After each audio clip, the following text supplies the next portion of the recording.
unfold.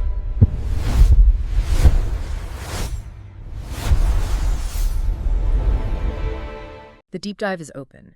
Today, we are turning our attention outward. But in doing so, we're really looking deeply inward. We are. We are tracing the journey of two tiny fading specks of metal that represent, I think, one of the greatest acts of profound optimism, technical hubris, and just sheer existential longing our species has ever undertaken.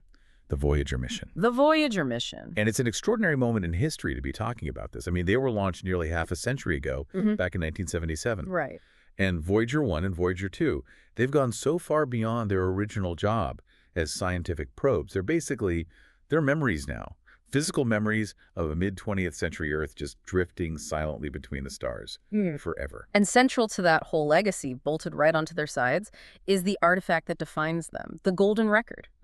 It's this 12-inch, gold-plated copper phonograph disc. It's a meticulously curated self-portrait of us, of humanity trying to explain itself, our history, our culture, our location, to a hypothetical listener. Across just unimaginable distances and timescale. Carl Sagan famously called it our bottle in the cosmic ocean. But, for this deep dive, we're looking at so much more than just the artifact. It's the whole story. The whole story. It's this convergence of three totally distinct things. First, the vanishingly rare celestial mechanics that even made the journey possible. Then there's the art. This feverish 6-month artistic and intellectual effort to define humanity. And maybe most poignantly, there's a secret love story encoded right into the record's data. And we are hitting a critical point right now. In the mid-2020s, these machines are dying. They are. Their power is decaying, and it's forcing these agonizing decisions from the mission control team. But not before one last staggering milestone. Yeah. In late 2026, Voyager 1 will officially be one full light day away from us. It's a number that's hard to wrap your head around. It is. That's the moment the mission really shifts from an operational machine to just a memory, a physical object. That one light day lag, that 24-hour journey for a radio signal, it marks this profound boundary. So our mission today is to take you through all of it, from the grand tour to the philosophical artifact and its heartbreaking status today, to really understand Voyager's true, immortal legacy. Okay, so let's start at the beginning. The physics of it. Yes, let's unpack this. We have to start with the physics, that almost miraculous moment that made the Voyager mission, or as it was first known, the Grand Tour, even a possibility. Right, because the initial problem was immense. Yeah. And it wasn't really a challenge of distance, not primarily. It was a challenge of time. When scientists in the 60s were dreaming up missions to the outer gas giants, Jupiter, Saturn, Uranus, Neptune, the travel time was just an insurmountable barrier. Exactly. Your source material points out that with the standard propulsion methods, the minimum energy trajectory is called Hohmann transfers. A trip to Neptune would take 30 to 40 years, one way. 30 to 40 years, Yeah. and that's just incompatible with, well, three crucial things. First, the reliability of 1970s electronics over that time. You can't guarantee they'll still work. You can't. Second, just keeping the thing powered and intact for 4 decades. And third, and this is the big one, the willingness of Congress to fund a mission where the original team would be retired or gone before the main data even came back. So if the trip couldn't be shortened, the whole mission was a non-starter. What was the key? What unlocked the solar system for them? The key came in 1964, and it came from a doctoral student at JPL named Gary Flandreau. Amazing. Yeah. He wasn't even focused on the Grand Tour. He was just tasked with calculating potential trajectories to the outer planets. And his breakthrough was the detailed application of the gravity assist technique. The planetary slingshot. The slingshot, exactly. It's such an elegant concept. But it's important to understand what's really happening. The spacecraft doesn't just get a free push. No, it's an energy exchange. That's the crucial detail. It's not just swinging on a rope. The spacecraft actually steals a tiny, tiny fraction of the planet's massive orbital momentum. Like a frictionless billiard shot. A perfect analogy. And that momentum transfer, it doesn't just drastically increase your velocity. More importantly, it alters your trajectory, lining you up perfectly for the next target planet. And Flandreau's genius wasn't just applying the principle, it was spotting the geometry, this incredibly rare alignment of the out-of-solar system. Absolutely. He plotted the positions of Jupiter, Saturn, Uranus, and Neptune, and he realized He saw that in the late 1970s, they would all arrange themselves in this loose, favorable arc. Like a set of sequential launch pads. Exactly. And that specific configuration allowed a single spacecraft to chain the gravity assists together, one after the other, visiting all 4 giants. And this wasn't just a minor thing. This planetary discount, this specific alignment, it only happens once every 175 or 176 years. Yeah, and the source material really drives home how rare that is. The last time the planets were lined up like this, Thomas Jefferson was president. Wow. I mean, we obviously had no flight capability. So missing that 1977 launch window would have meant shelving the whole idea until the mid-22nd century. So this alignment, plus Flanger's calculations, it slashed the flight time to Neptune from over 30 years down to about 12. And suddenly, the mission was manageable. It was possible. But even with the physics solved, the politics were, well, they were brutal. Oh, they were. NASA's first proposal was incredibly ambitious. A full $1 billion Grand Tour program. They wanted 4 specialized spacecraft. But this is the early 1970s. The Apollo program is winding down, and the country is just mired in the fiscal and social turmoil of the Vietnam War. $1 billion at that time was an astronomical ask, especially when Congress was looking for places to cut these huge, expensive projects. So the pressure was on. Intense pressure. By 1971, the full Grand Tour program was officially canceled. NASA had to pivot, and they had to do it fast. So they scaled the mission way back and approved a program officially named Mariner Jupiter-Saturn, MJS. And that name, MJS, that was a key part of the political strategy, wasn't it? Pure political genius. The Mariner name was tied to this line of really successful, reliable NASA probes. Mariner 9 had just mapped Mars. So by calling it Mariner Jupiter-Saturn, they were giving it the pedigree of a cheaper, trusted mission. Exactly. And officially, the goals were limited to just Jupiter and Saturn flybys. That was the public mandate. But underneath that compromise was what you called the quiet rebellion, this technical sleight of hand from the JPL team. Led by project manager John Cassani and project scientist Ed Stone. They publicly accepted the 2-planet mission, but they were secretly designing for interstellar immortality. This is one of the best stories in the history of spaceflight. It really is. They renamed the spacecraft Voyager, and while they stuck to the MJS budget, they built the spacecraft with all this engineering overkill. So they were building in features they weren't technically authorized to need. That's it. They included extra insulation, higher quality components, and crucially, they smuggled in all the radiation hardening and extra wiring that would be needed if, purely hypothetically, of course, the spacecraft had to survive the intense radiation around Uranus and Neptune a decade down the line. They were building a vehicle for a 12-year Grand Tour, but only promising a 4-year, 2-planet trip. Exactly right. They ensured the systems were durable enough to last. And this forward planning, it dictated the 2 very different trajectories they chose for the 2 Voyager probes. Right, balancing the immediate science with the secret ambition of the full tour? Yes. So Voyager 1, which launched first, got the trajectory optimized for Titan. Saturn's largest moon. Why was Titan such a critical target? Titan was fascinating. Spectroscopic data showed it was the only moon in our solar system with a dense, substantial atmosphere, potentially rich in organic molecules. It was a huge priority. And to get that close look at Titan, Voyager 1 had to make a sacrifice. A huge one. To get that crucial close flyby, it had to use Titan's gravity for a massive course correction. It swung the probe dramatically upward, completely out of the ecliptic plane, the flat plane where all the other planets orbit. And that move ended its planetary tour right there. Instantly. It guaranteed the Titan data, but it made it impossible to continue on to Uranus and Neptune. Which left everything riding on Voyager 2. The slower backup probe was now the only hope for the full Grand Tour. Precisely. Its path was designed to keep the chain going. If Voyager 1 had failed at Titan, they would have sent Voyager 2 on the same path, sacrificing the Grand Tour to get that precious Titan data. But Voyager 1 succeeded. It succeeded.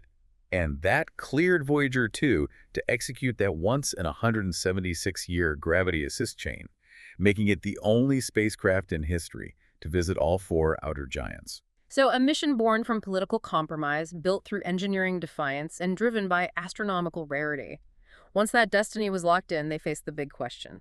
What message do we put on this thing? This thing that will coast through the cosmos for billions of years. And that brings us to the Golden Record, which is a much more complex artifact than the simple plaques on the earlier Pioneer probes. Oh yeah, the Pioneer plaques were basically static visual license plates. Here we are. The Golden Record was something else entirely. And the first challenge for Carl Sagan, Frank Drake, and the team was just choosing the medium. What's robust enough for eternity? Why a phonograph? It came down to longevity and physical durability. Think about the options in the 1970s. Magnetic tape. It degrades from radiation. It demagnetizes over a few decades. Digital storage would have been a nightmare. Because of the decoding, right? The decoding, yeah. Huh. You need complex algorithms that might be completely lost to time. But a phonograph record, it relies on a physical feature, the groove. You can see it, you can feel it. Exactly. So the final choice was a 12-inch disc made of copper, which was stable, and then plated entirely with gold to protect it from corrosion and micrometeoroid erosion for potentially billions of years. A physical groove etched into gold-plated copper. It's about as robust as data storage can get. It is. And the record was then encased in a protective aluminum cover, and they even included the stylus and cartridge needed for playback. But the challenge wasn't just the medium, it was creating the instruction manual. A Rosetta Stone for a civilization with zero context for Earth, showing them not just the content, but how to play it and where we came from. Right, and this is where they relied on universal language, the language of physics. Etched onto that aluminum cover are the decoding instructions. It starts with the hydrogen atom. The simplest, most abundant atom in the universe. They show the fundamental transition of its electron. This process gives off radiation at a very specific universal frequency, 1,420 megahertz. That frequency becomes the ticking clock, the universal constant you can use to define a unit of time and a unit of length. Yes, the diagrams use that hydrogen transition time as the base unit to show the playback speed of the record, about 3.6 seconds per rotation, and how to convert the analog grooves back into images. Without that key, the rest of it is just noise. And then there's the map, the famous pulsar map. The pulsar map is our galactic address and a timestamp, all in one. It shows the location of our solar system relative to 14 known pulsars, which are these rapidly spinning neutron stars. And because the spin rate of pulsars decays over time at a known rate. An advanced civilization could use that map to triangulate not only where we are, but when the record was launched. It locates Earth in both space and time. So once the mechanics were solved, the team Sagan, Drake, and creative director Druyan had the philosophical challenge. They had less than 6 months to curate 4.5 billion years of history. With severe limits. Just 90 minutes of audio and about 115 images. That's an impossible task. An impossible task. The project was titled Murmurs of Earth, and every single choice was agonizing. Their core philosophy was to aim for maximum diversity, to represent the entire species, transcending national boundaries. But the exclusions, the things they deliberately left out, they tell a parallel story about how we wanted to see ourselves. A huge story. The record contains absolutely no images or audio of war, poverty, disease, or any overt religious ideology. And that was Sagan's call, a controversial one. It was. He argued that if an advanced civilization found the record, they'd likely have solved their own problems of self-destruction. And sending an image like a nuclear mushroom cloud might be misinterpreted as a threat. Or just portray us in a terribly bleak light. Right, so they deliberately presented humanity as we wished we could be, as a unified, striving, curious species. They were creating an aspirational self-portrait, showing potential cosmic neighbors our best face. It's profoundly aspirational. Almost mythological. I mean, they left out the Cold War, the struggle for civil rights, all the immense conflicts that defined that era. The biographer Keith Davidson had that great critique. He called the record the cosmic equivalent of a Hallmark greeting card. All sweetness and light, but with no deep, dark truths. It's a powerful paradox, isn't it? The most enduring testament we have ever created about ourselves intentionally omits the very violence and conflict that have driven so much of our history. They chose to create a unifying myth out of omission. The message wasn't, we are complex and flawed. It was, we are unified and capable of greatness. The goal was to show our capacity for science, art, and love. Okay, let's dive into the specifics, the actual inventory of that message, starting with the sounds of Earth, that 12-minute auditory evolution.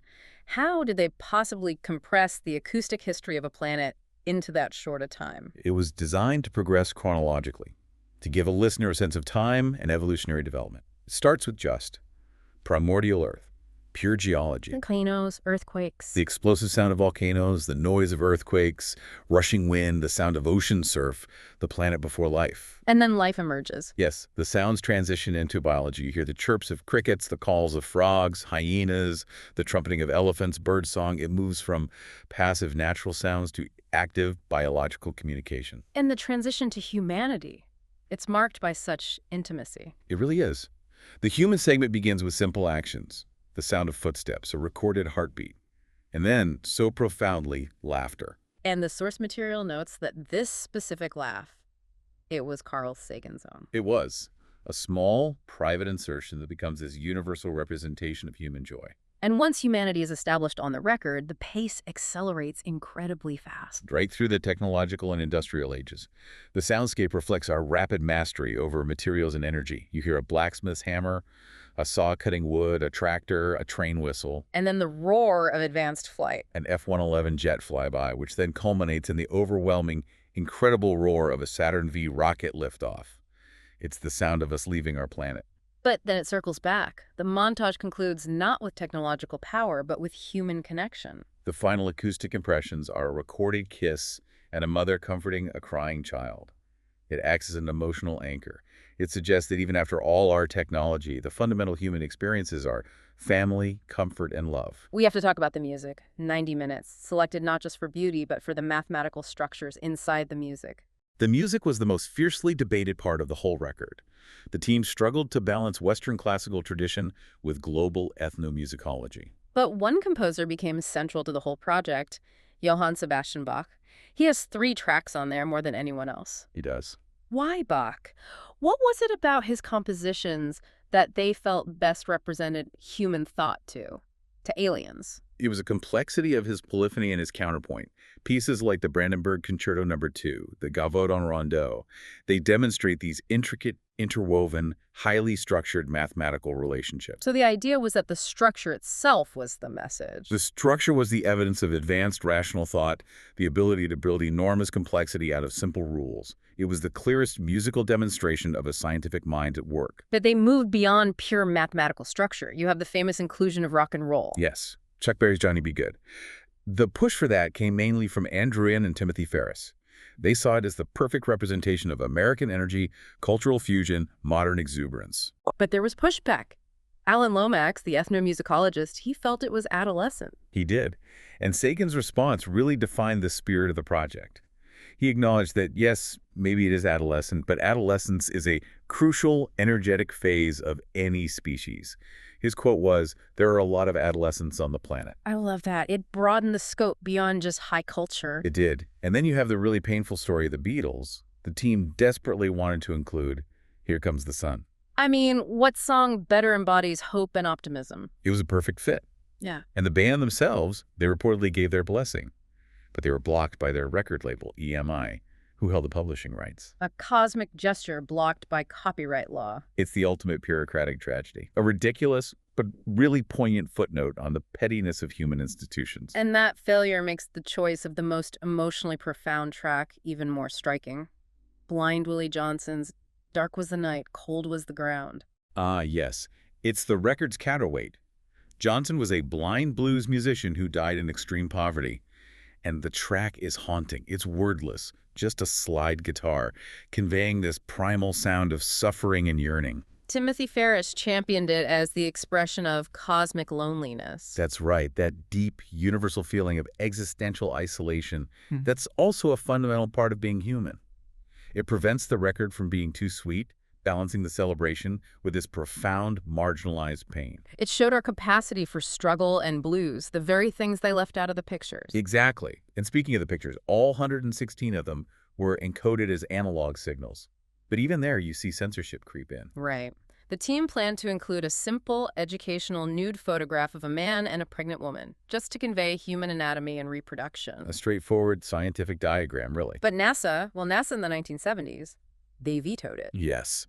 They were worried about the social sensitivities, the political climate. They forced the team to use a silhouette instead, stripped of any real anatomical detail. So even a message for the deep future had to conform to the anxieties of its own time. It shows that tension between science and culture is always there. Finally, the greetings. 55 languages. And the English greeting, delivered by Carl Sagan's 6-year-old son, Nick, was a powerful statement in itself. It was a deliberate choice to decentralize authority. By having a child say, "Hello from the children of planet Earth," they frame the message as coming from the future generation, not from its current political or scientific rulers. Yeah, and the content of those greetings. It ranges from the very formal to the wonderfully mundane. The 𝐏𝐿 greeting is the perfect example of that. It translates to something like, "Friends of space, how are you all? Have you eaten yet? Come visit us if you have time." I love that. Have you eaten yet? It's so simple and hospitable. It cuts through all the abstraction of light years and physics and just makes it so human. It really does. So, if the 𝐏𝐿 greeting conveys hospitality and Bach conveys mathematical thought, what is the most profound and intimate single piece of data you could send about the human experience? It's not a sound or a picture, it's a thought. And that brings us to the most daring, personal, and scientifically speculative part of the whole record, the encoding of Druyan's brainwaves, a kind of physiological fossil of consciousness. So Druyan, as the creative director, proposed including an EEG track, an electroencephalogram. Right. The hypothesis was that if a civilization was advanced enough to find Voyager, they might also have the neuroscience to decode human thought patterns from the brain's electrical impulses. It's a long shot, but a fascinating idea, sending raw consciousness. It is. So on June 3rd, 1977, she went to Bellevue Hospital in New York to be hooked up to the machine. She had prepared this whole intellectual script for her meditation. She was going to think about Earth's history, the evolution of life, the rise of civilization, the challenges of conflict and survival, all of it. But her thoughts were completely, and I mean completely, overridden by something that had happened just days before. And what was that? Just prior to this recording, she and Carl Sagan had been working very closely together, and during a late-night phone call about the music selections, their professional relationship just easy. It crystallized into this deep, mutual, romantic connection. They declared their love for one another over the phone. For the first time. So when she lay down, hooked up to the machine, that intellectual script about geology and war just vanished. Her thoughts were completely dominated by this profound, new sensation of falling in love with Carl Sagan. A feeling she described as strange hopefulness. And deep existential connection. So that specific, intensely personal electrical signature, the physiological reality of a woman in the precise state of romantic love, was compressed into a 1-minute audio track and etched forever onto the Golden Record. Just think about that. If aliens ever decode those patterns, they won't be reading the history of humanity. They'll be reading the electrical signature of Druyan's love for Carl Sagan. It's an intimate secret embedded at the edge of eternity. As she said, her very intimate story would then become the most distant sound. Wow. And this adds a fascinating layer to the emotional cargo, because we know the symbol they chose for affection, the kiss in the Sounds of Earth montage, was entirely platonic. That's right. The recorded sound of the kiss was not between Sagan and Druyan. It was actually Timothy Ferris, who was there at the recording session, kissing Druyan platonically on the cheek. So you have the sound of a platonic kiss as the universal symbol, but the actual neurological data of romantic love is hidden in the brainwaves.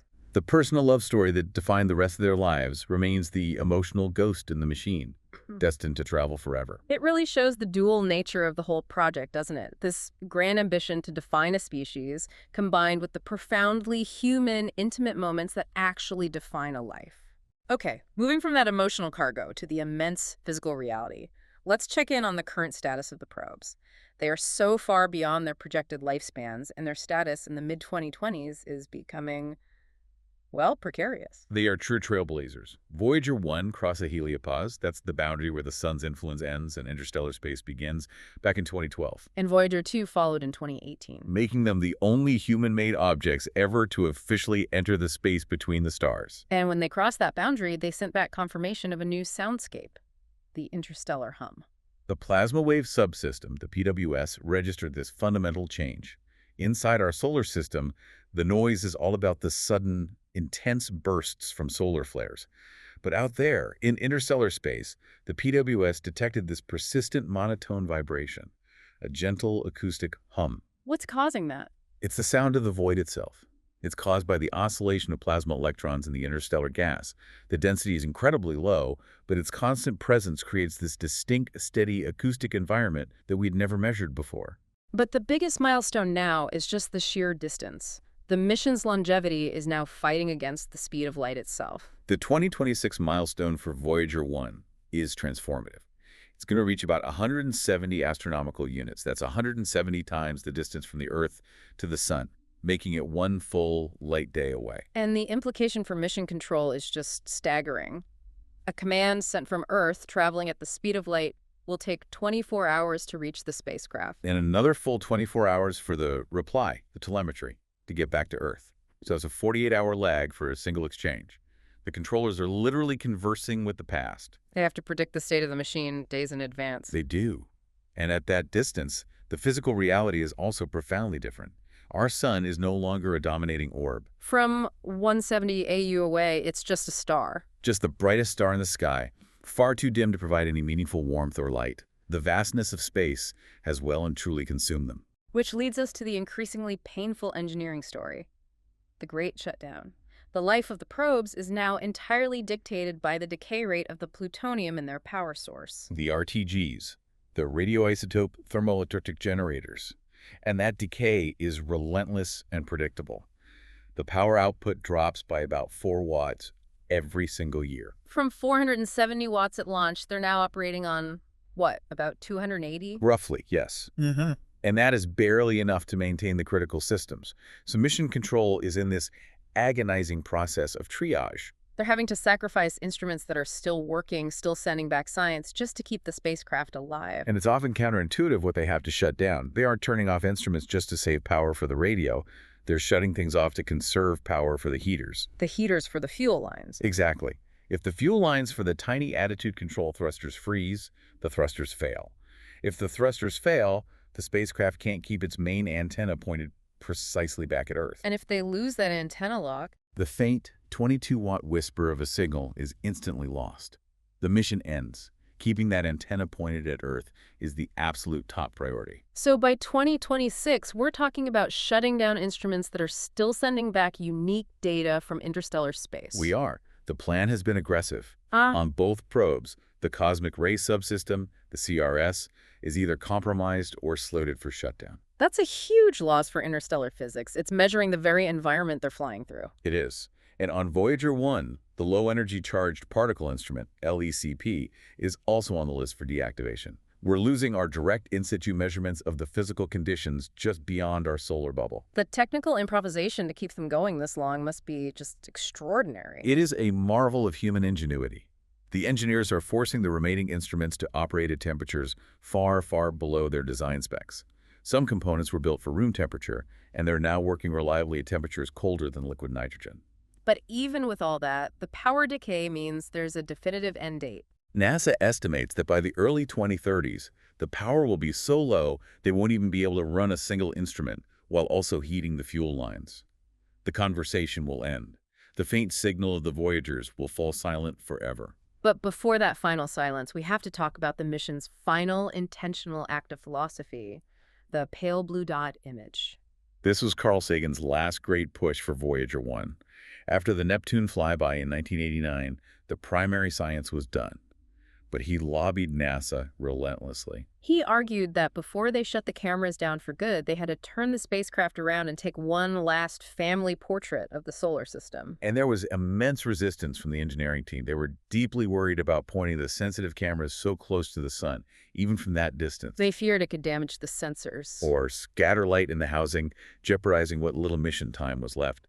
But Sagan insisted that the philosophical value was incalculable and far outweighed the scientific risk. And he won. He won. On Valentine's Day 1990, Voyager 1 turned its gaze back toward home, from about 4 billion miles away. The final image is a composite, isn't it? It is. 3 separate exposures, through different color filters. And the result is instantly recognizable.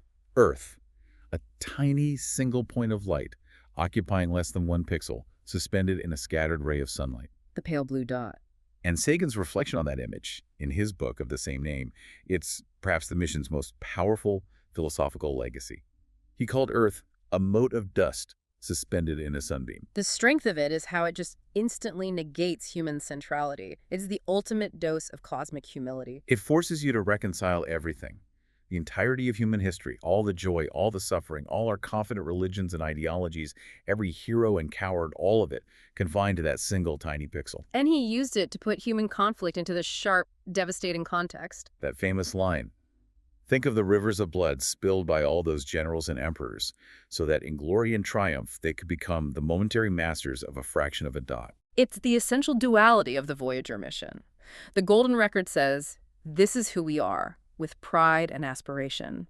The pale blue dot provides the humility, saying, this is where we are. It challenges all our posturing and our imagined self-importance. So that photograph completes the philosophical mission. The scientific mission is fading, but the physical artifacts, they just keep going. Where are they headed in the deep future?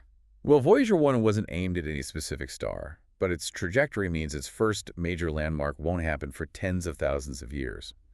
It's heading generally toward the constellation 𝐏𝐿𝐴. And in 40,000 years. In roughly 40,000 years, an immense span of time for us, Voyager 1 will pass within about 1.6 light years of a star called Gliese 445. What kind of star is that? It's a dim red dwarf, about a third the mass of our sun. It's not a major star, and it's a ships-in-the-night scenario. Voyager won't be captured by its gravity, but it will be the first astronomical body it encounters that isn't from our own solar system. Just the first milestone on a journey that will last far longer than humanity itself. And the lifespan of the Golden Record itself is just staggering. What's the biggest threat to it? The primary threat is erosion from high-speed micrometeoroids and cosmic dust. The initial conservative estimates suggested the grooves might become unreadable in about 1 billion years. But the latest models suggest it could survive for much, much longer. Far longer. Because the engraved side of the record faces inward, protected by the spacecraft's body and the aluminum cover, it's shielded from that constant rain of interstellar dust. The new models suggest it could remain at least partially legible for over 5 billion years. 5 billion years. At that point, you're talking about the fate of the Earth itself. You are. In about 5 billion years, our sun will enter its red giant phase. It will expand dramatically, and it will consume Mercury, Venus, and very likely consume or at least sterilize Earth. So the Golden Record is engineered to outlive the planet that created it. It will survive the mountains, the oceans, the continents. It will be the final, most durable testament that we were here, coasting through the galaxy long after the sun has destroyed its creator's home. Which brings us back to the ultimate paradox of the message. This profound, beautiful artifact built to last for 5 billion years, and the probability of anyone ever finding it is statistically negligible. Sagan himself was very clear about this. The chances are effectively zero.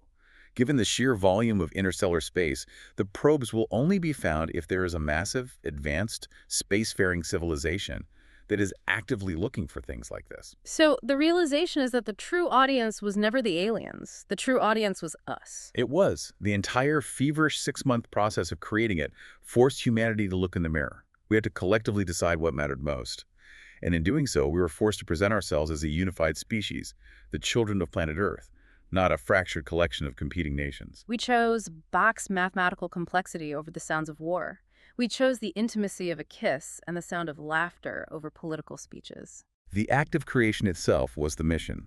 It allowed us to achieve a unifying perspective that the politics of the 1970s made impossible anywhere else. So as of today, Voyager 1 is a whisper, a speck of metal 170 AU from home. Its signal is almost gone.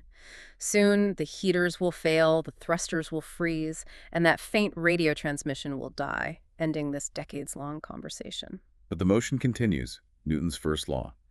That physical inertia ensures that Voyager will coast eternally through the Milky Way, completing a single orbit of the galaxy every 225 million years, carrying that golden memory. Long after the sun that nourished us has vanished, the Golden Record will remain, carrying the brainwaves of a woman falling in love, the moan of a blind bluesman, the complexity of a fugue, and the greeting of a 6-year-old boy, our silent, enduring ambassador. And we should always remember that profound hope from President Jimmy Carter etched on the record's cover. We are attempting to survive our time so we may live into yours. It's an expression of cosmic deference, of hope.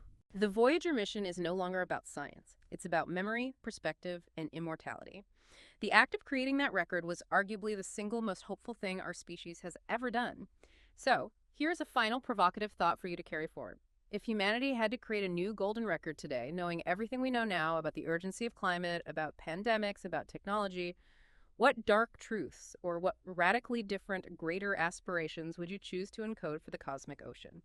What would you send as our final definitive self-portrait? Something for you to ponder as you look up at the night sky.